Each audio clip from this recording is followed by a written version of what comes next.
Hello there, today I'm going to do just a quick video and show you what I've been playing with. I've been having fun this week. I've got a new uni course started and I should be concentrating on that, but of course I'm distracting myself with other things, as one does.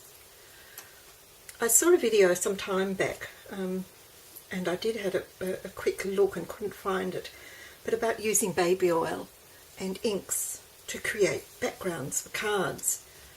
And you know, my hands need all the help they can get, and it just appealed, and so I've been playing with it and I've made a few cards and I'll share you those with you in a minute, but I just thought I'd quickly show you the process. I've put a plastic bag down just for speed of cleanup. Actually, what I might do is make a couple of different puddles and we can just get it all done in one. So just Johnson's baby oil, smells lovely, good for your hands, and the video I saw was just take some, I'll just do this first process. This is what I saw first of all. Take some drops of ink, drop them into your puddle of oil, and then just use a swizzle stick or something to, and I mean you can do this on your craft mat of course, I'm just being lazy with cleanup. And then you get a few scraps of cardstock here and you just do the blotting into the oil and pick up that ink, and when you've picked up all of that ink,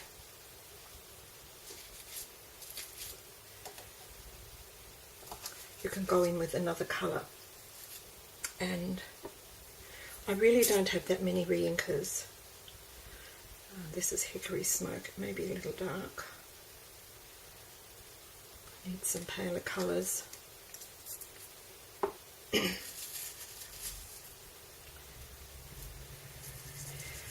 Swizzling it around simply breaks the blobs of ink up and starts to amalgamate them into the oil so that it creates smaller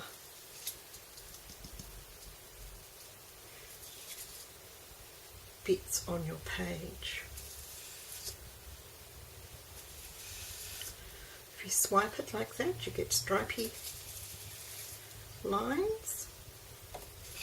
If you wiggle it like that, you get swirly giggles. But that's basically the technique.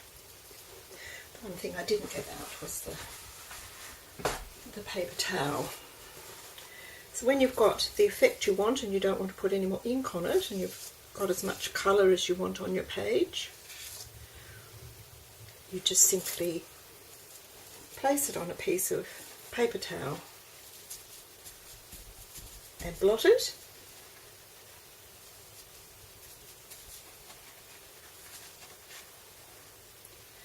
And leave it to dry. You can see that's taken a bit of that ink off. Just pick up the rest of that dark ink.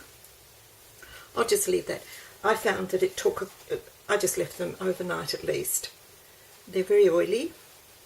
The more you wipe them, the more ink comes off, of course. So I just leave them overnight and they dry. The next method was using a sponge. I'll just do that on this little piece. It's not going to need much. You don't need as much oil for this method. Just put a blob on the page, soak up a bit of oil, a bit of ink, and then blob it about on the piece of paper. And you can get a nice speckledy background doing it that way. Or if you like to get a bit more aggressive and have a bit more ink,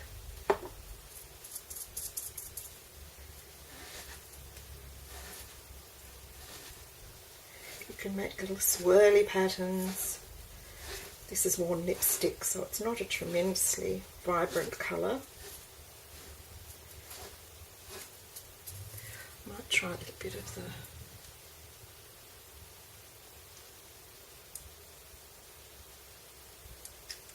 hickory smoke.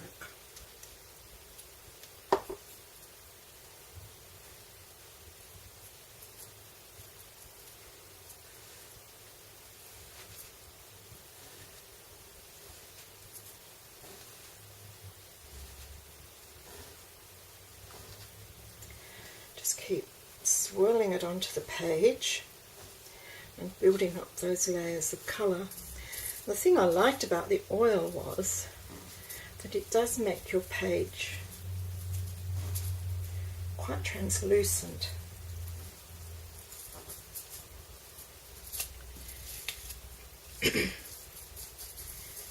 You can brush it on the edge as one would distress ink, and so colour from the edge in. I'll put a little bit more so you can see that happening.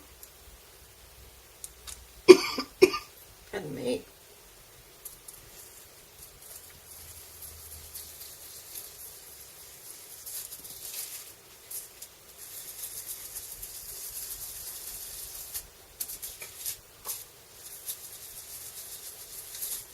And the ink sort of goes a long way. If you keep rubbing, you keep getting the ink off and it keeps darkening the edge.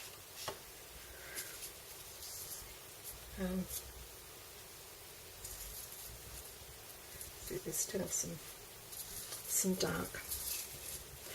And as I say, you can do, where are we? Haven't got the other one out. But you can sort of make swirly patterns like that. So that was another one. I'll put that aside to dry. These aren't terribly inspiring, I must admit, but I think they make good tags. The other thing, and I didn't try it the other day, and I'm just going to try it right now, is because I don't have many colours, I was thinking, I wonder if sprays would work. So I'm just going to give that a little whirl. If I can get the bottle open with my very oily hands.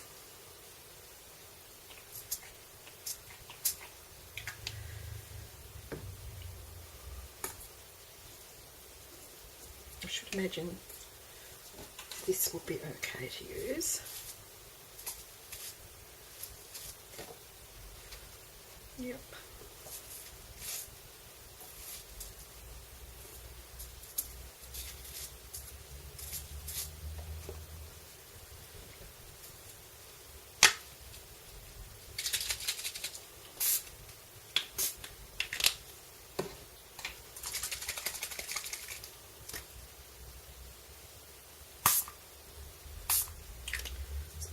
These down and let's see what happens. Don't want to mix them too much, I don't want the colours to all combine.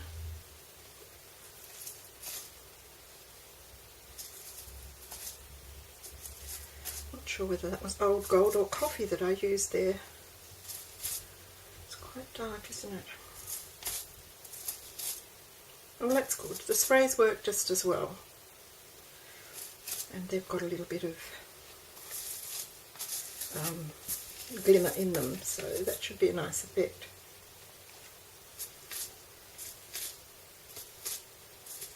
Let's pick up the rest of that pigment.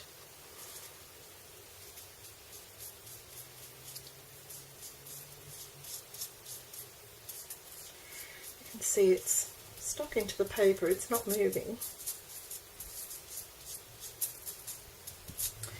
There we go.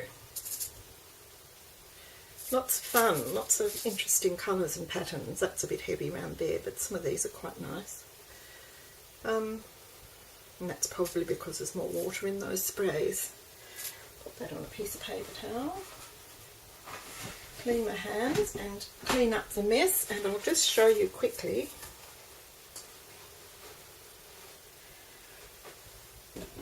the other bits and pieces I was working on.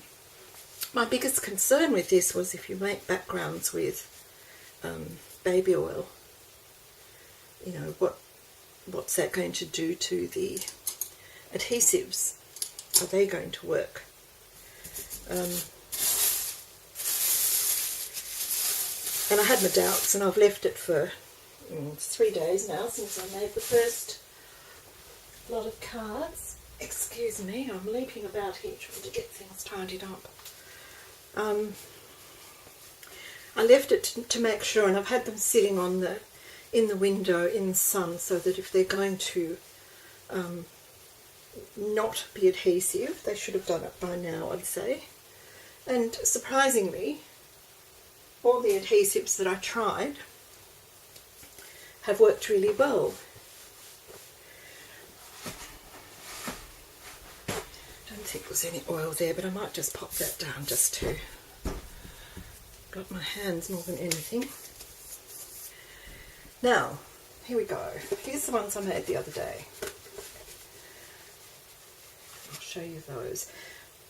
Here's a piece of the paper, and it's semi-translucent, and this was just a normal piece of cardstock, and it's tough, and I don't know if you can hear, it feels almost like a very heavyweight vellum.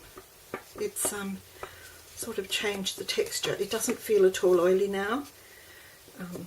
Uninspiring pattern, I know, but you know what I did with this piece was I have this Stampin' Up punch that has never worked.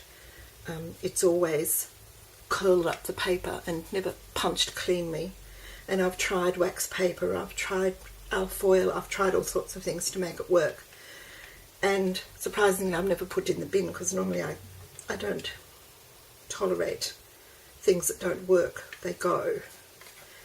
Anyway, I was just sitting there thinking, well, this is sort of oily paper, and got it down, put it through a few times. This thing works like a dream now. You can see there where I've punched the edge. Works beautifully. So, baby oil punches, remember that. Now, what else did I do? Here's another piece that was just dabbing, because I wanted to know not only about the adhesives, but could you stamp on it? And this was just a scrap piece. You know, I was trying the corner chompers, I was trying different inks, and these ones are the stars on here are all these permanent distress inks. The black is archival ink. I tried StazOn and it really didn't adhere too well. So there's a red star there. Don't know if you can see that. There's a tiny little red star there. That was red StazOn. So it did stamp. That was like the next day after it had dried. So archival ink was fine on it. Though for me, I wouldn't sort of usually stamp. I would use it to adhere embellishments rather than try and stamp on it, because just because of the surface. I made some tags with little pieces. Now here you can see the piece that I made with the pink and green, and did those little swirly bits with the sponge, and just put it on a gold card base and put a gold congratulations out of my embellishment box that was sitting there curling up and unused, and so I thought that looks quite nice on that. So that was one thing. This pinky, bluey, greeny piece, I just made it into a card front, matted it with a couple of bits of paper to bring out the colours, adhered a smile onto it. Now I'm just trying to remember. This was using double-sided tape and multi-matte medium behind the congratulations.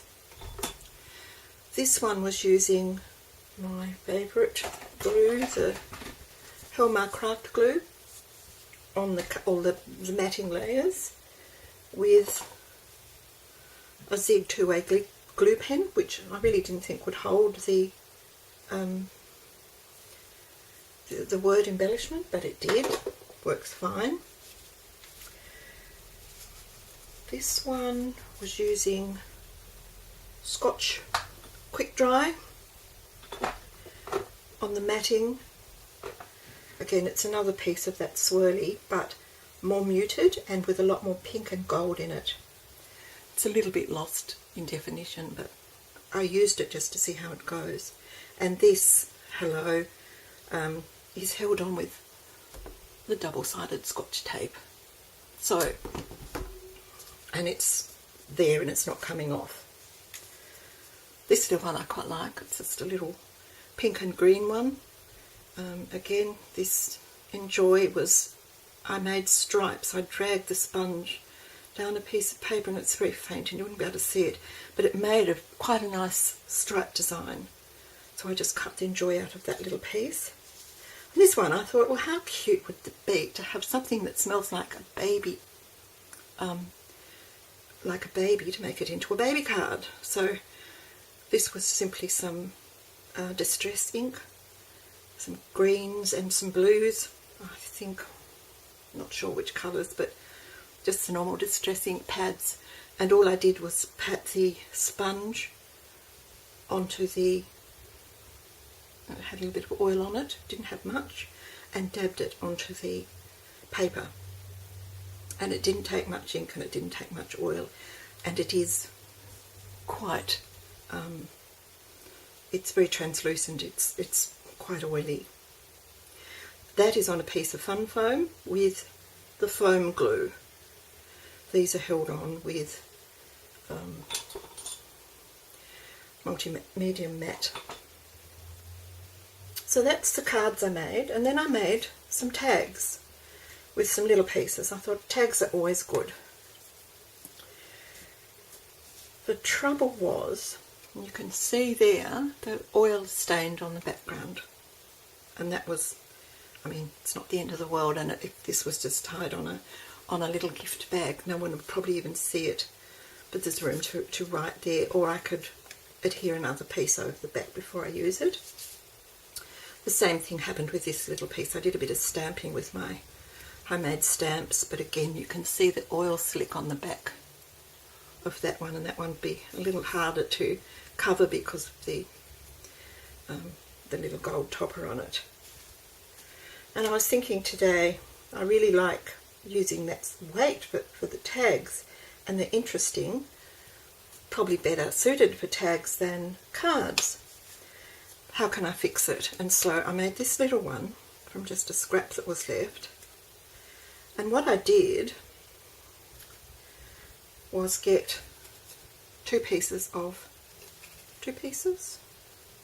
one piece of cereal box, and I adhered the oily piece onto the cardboard side so that the shiny coated side of the cereal box then has the plain paper, the plain cardstock adhered over the back. So that will protect, and this shiny coating will be a barrier, I'm hoping. Certainly there's none come through yet. So I think I've solved that problem, and I'll be able to use the rest of my little pieces. This was a funny green and blue piece, so I cut out a couple of feathers. They might look nice on a really plain white card, like so, with a bit of blue text or something. They might look quite nice. So that was really interesting. It's an interesting technique, and they just smell heavenly. Well, I think that's about it. I don't think I've got anything more to show you today. But it was nice to actually leave the craft room, even though you get a bit inky. Your hands don't feel dry, they're nice and oily. Using up an old bottle of Johnson's baby oil that's been sitting in the bathroom for ages, and creating some really interesting effects on paper. I'll say this is just very ordinary cardstock, and it's turned into something that's much more robust, semi-translucent. Oh, this little one, you probably can't see it. I did it on a piece of book paper too, with a little bit of spice marmalade or one of the distress inks to give it a bit of an orangey tinge, and it's lovely. It's formed the front of the pocket of a tag for a journal. So I'm quite pleased with it. It's funny how it alters the paper. I must do a bit of Googling and try and find out what it actually does to the paper, apart from making it a bit oily. Okay, that's it for me. It's a fun technique, thought I'd share with you. Thanks for watching. Talk to you soon. Bye.